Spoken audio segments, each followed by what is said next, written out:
Olá, estamos aqui em nosso estúdio, decorado pela Bel Espásio, para mais uma edição do Conexão HCI. Hoje, para conversar conosco, está aqui o Alain Fonseca, gerente de Relações Institucionais do HCI. Seja muito bem-vindo, Alain.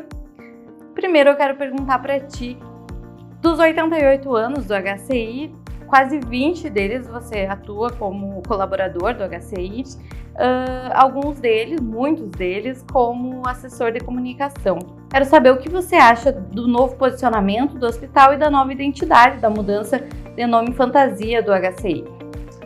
Olha, Maria, primeiro, obrigado pelo convite. Eu acho que a primeira coisa que tem que ser dita é que o hospital está num reposicionamento, né? Tanto na sua identidade, no seu jeito de trabalhar, que uma situação bem interessante e para mim é bem tranquilo falar. O hospital, embora todas as diversidades que já houveram, sempre teve os melhores profissionais. E acho que esse é o momento do hospital mostrar para a comunidade de Ijuí, toda a macro-região, que envolve aí quase 300 municípios, mostrar justamente que o hospital está preparado para esse novo voo. O que é o novo voo?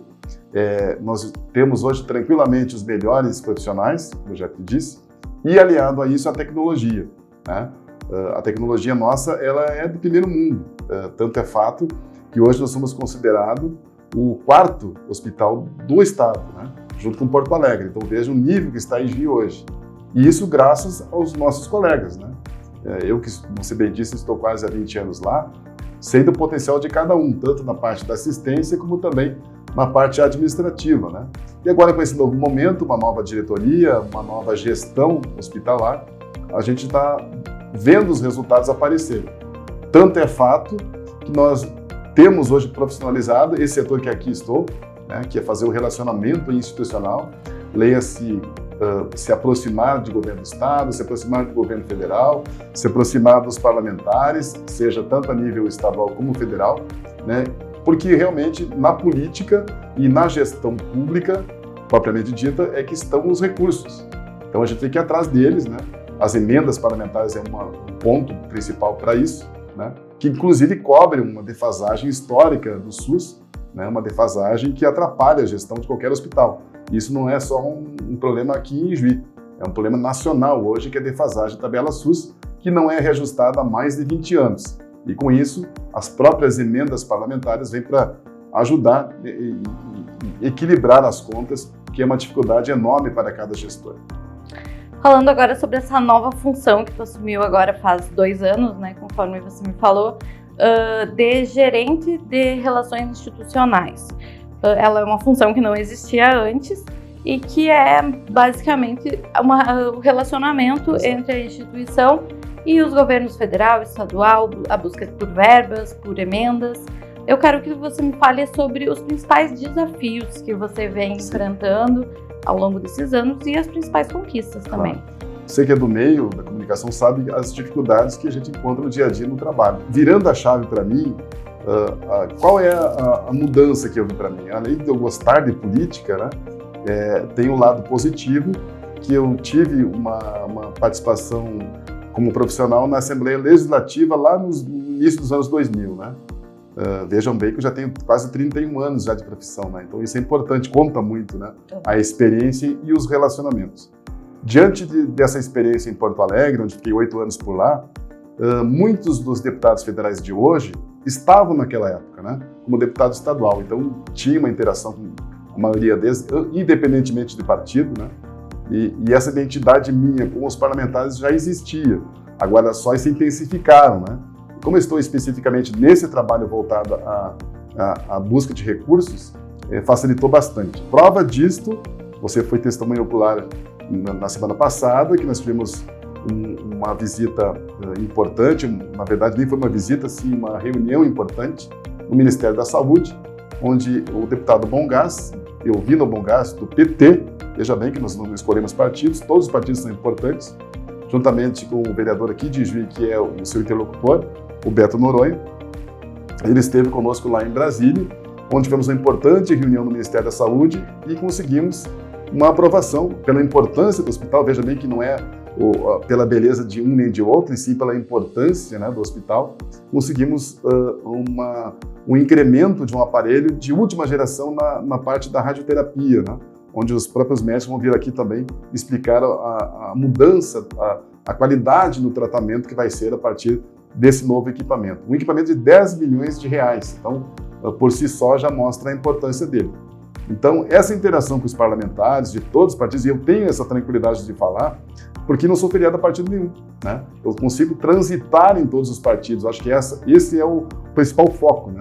E fico feliz, porque foi a diretoria que me escolheu, na pessoa do Dr. Douglas, e aqui nenhuma bajulação a ele, e sim um agradecimento, uma gratidão pela oportunidade, né? Que faltava apenas uma oportunidade para mim, né?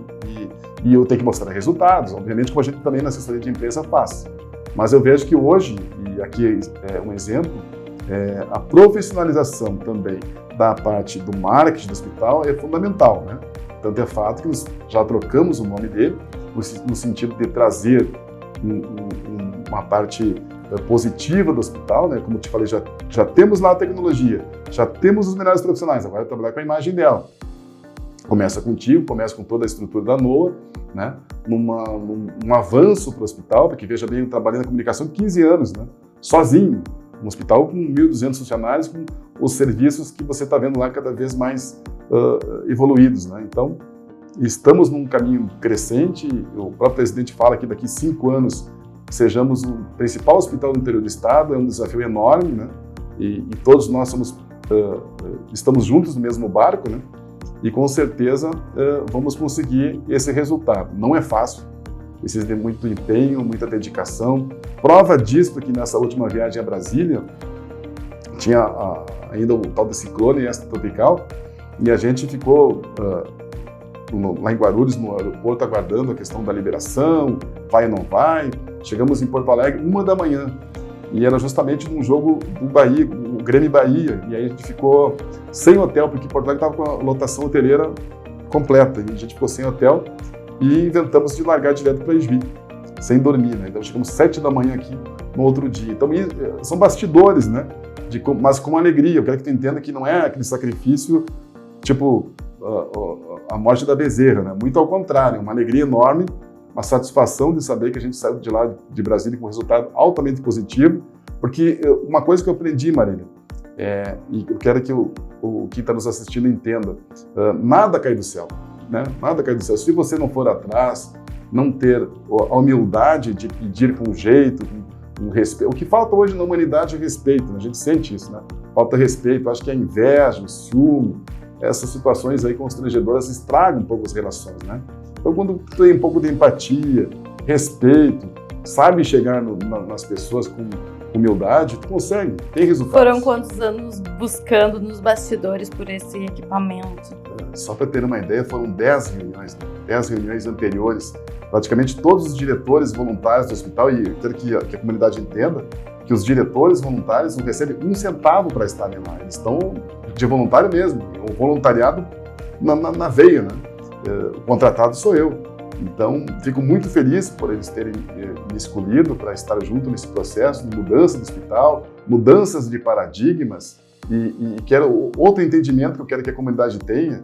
O hospital não é só de Juiz, né? O hospital é de uma macro-região, contrato com o SUS que a gente tem que cumprir, né? E seria muito egoísmo pensarmos que temos que ter um hospital só para Juiz, né? Isso não existe em lugar nenhum do mundo, né?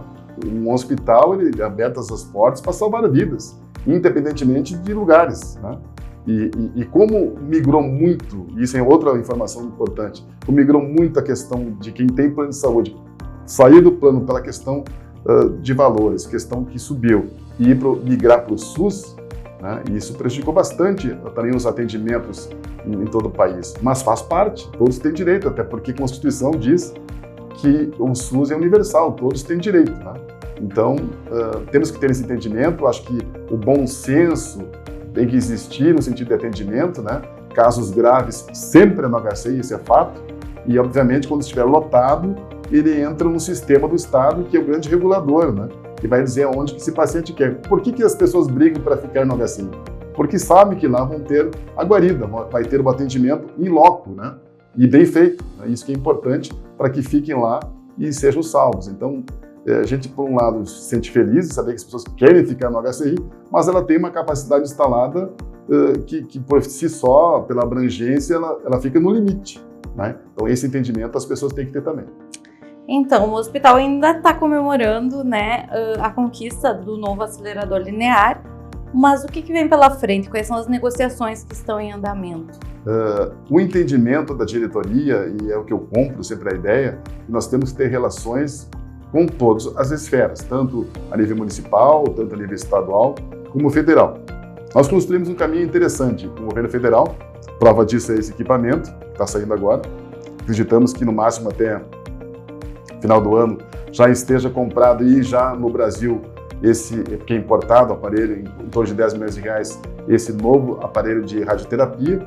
E o segundo passo será ano que vem, né, isso vai ser emendas parlamentares, que é um serviço novo que existe lá, que só existe no INGI e no interior do estado esse serviço, que é o serviço de braquiterapia.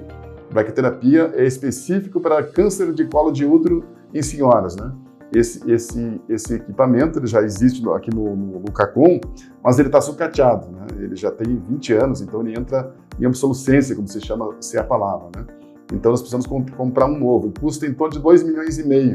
E nós já temos o contato com 2 deputados da região, que eu vou citar o nome deles, porque são importantes, para ver como a gente tem relações com todos, né? O deputado Sanderson, que é do PL aqui de Santo Ângelo, representante de Santo Ângelo, e o deputado Pedro Westphalen, que é de Cruz Alta, do PP. São 2 deputados que se uniram depois de uma conversa com eles, e os 2 vão ser, então, os padrinhos desse novo equipamento, né, braquiterapia, que vai salvar muitas vidas, com certeza. Então, assim, é um trabalho cansativo, cada viagem não é passeio, a gente aprendeu isso. Tanto é fato que vou te contar, já fiz mais de 20 viagens, já perdi as contas, mas assim, de aproveitar mesmo e conhecer os pontos lá, uma vez só, né, que a gente conseguiu te matar de folga e a gente conseguiu conhecer um pouco de Brasília, mas fora disso, é muita caminhada, porque lá tudo, ao mesmo tempo que tudo acontece, os deputados nunca ficam parados também, né? Eles sabem o ensinamento para políticos, político parado não existe, né?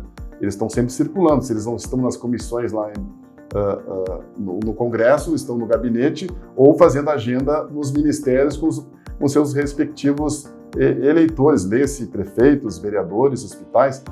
Na época das emendas, eu sei que tu vai entrar nesse assunto, outubro começa então a peregrinação de prefeitos, vereadores, hospitais, no sentido de deixar um pedido lá aos deputados, né?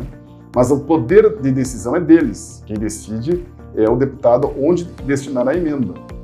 Então, isso que fica bem claro, não é eu pedir e já vou ser contemplado, não, vai da importância do hospital. E nesse sentido, já construímos, fidelizamos os deputados que mais nos ajudam. Tanto é fato que em cada relatório anual da instituição, a gente coloca lá os parlamentares que mais ajudam o HCI.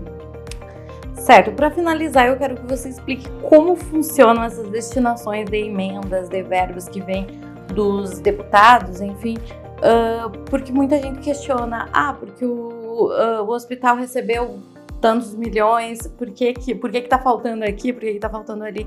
Explica como que funciona. É interessante essa posição no sentido de clarear, né?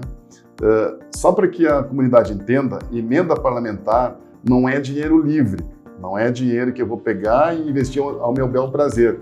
Não, é dinheiro específico. Se for custeio, ele vai ser endereçado à compra de insumos, né? Que pode ser medicamentos, enfim, mas não pode ser pago salários, por exemplo, não pode ser pago salário, tem que ser específico para a compra de medicamentos. Qual o benefício do hospital? Era um recurso próprio do hospital, que seria aplicado na compra de insumos, que obviamente ele não vai sobrar, mas ele vai dar um equilíbrio financeiro, né? Porque veja bem, qualquer hospital hoje do país, ele é deficitário, com raríssimas exceções. Isso eu posso dizer, com raríssimas exceções.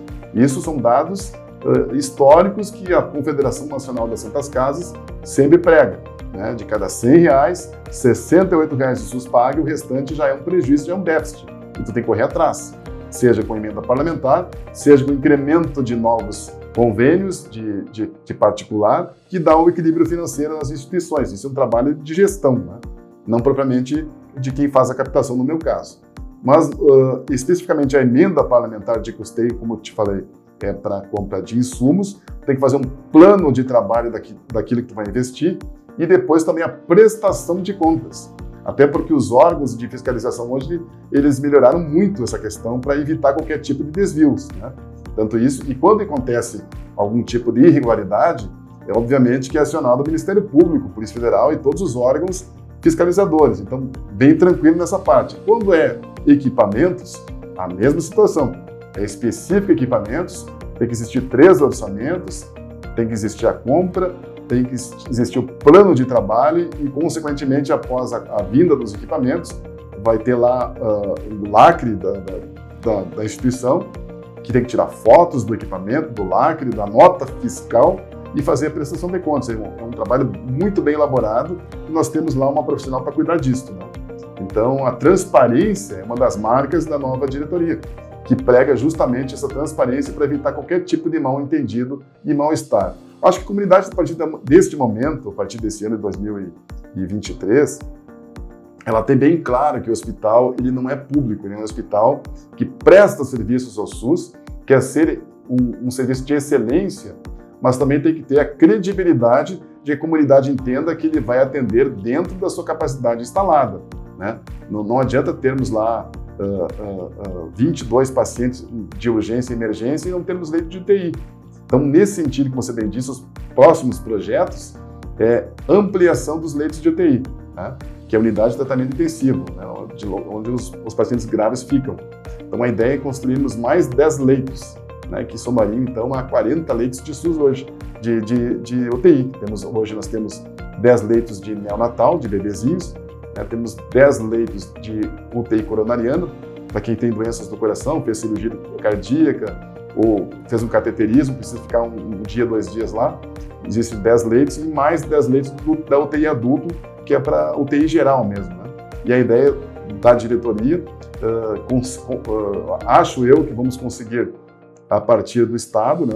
A secretária Anita Bergman tem uma visão muito boa do hospital hoje, uma grande parceira do HCI, inclusive uma situação bem interessante, a secretária é tão atenta que ela nos atende, inclusive, no WhatsApp, né? Então, quando a gente imaginaria a secretária de Estado nos atenderia de uma forma tão simples, né?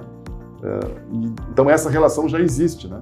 E lá em Brasília, estamos trabalhando um mega projeto, que eu acho que eu não posso anunciar ainda, porque temos que construir esse caminho, mas eu te garanto que é relacionado à área da oncologia, né? Seria uma novidade em Juí, e acredito que no interior do Rio Grande do Sul seria uma novidade mesmo, e muito boa, porque salvaria muitas vidas, né?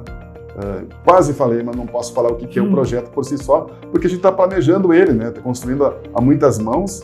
Veja que já existe o aval, o posicionamento, o sinal verde por parte da diretoria voluntária, por parte da diretoria executiva, e agora vamos trabalhar em cima dos parlamentares para a gente colocar na prática, né? Mas eu acho que vamos conseguir, porque eu confio muito em Deus.